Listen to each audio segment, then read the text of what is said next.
भरपूर रही है, लेकिन के चक्कर से ते दूर रही है। खाए पिए में ते भरपूर रही है, लेकिन के चक्कर से ते दूर रही है।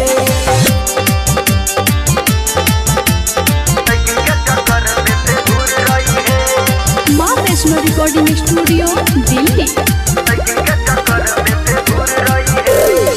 एक बार का जो खाके तो देखा, खोज लगवा रोजे हो।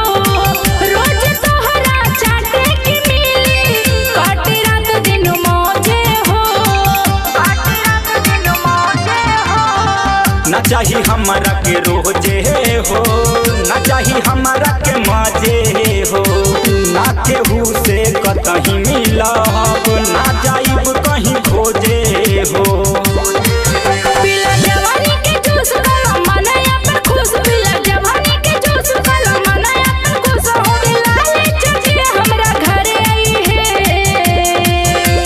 खाए पिए में ते भरपूर रही है, लेकिन के चक्कर से ते दूर रही है।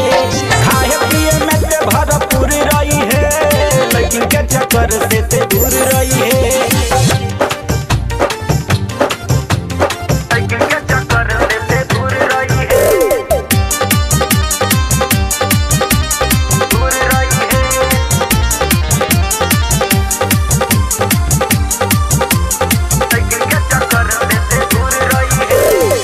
छूके छोड़ चढ़ चाट जा, लूट लाई जवानी के। तोहरे लाई ऑफर बा, प्यास बुझाला पानी के। ना चाही लभर हो, ना चाही आफर हो। ना केहू के साथ चाही, सिंगल रही अपना घर हो। बाबू अच्छे प्यारे लाल तोहरा कब हम खयाल, बाबू अच्छे प्यारे लाल तोहरा कब हम खयाल। सिर्फ मारे सिर्फ हमरे अंगूर खाई है। खाए पिए में ते भरपूर रही है, लेकिन के चक्कर से ते दूर रही है।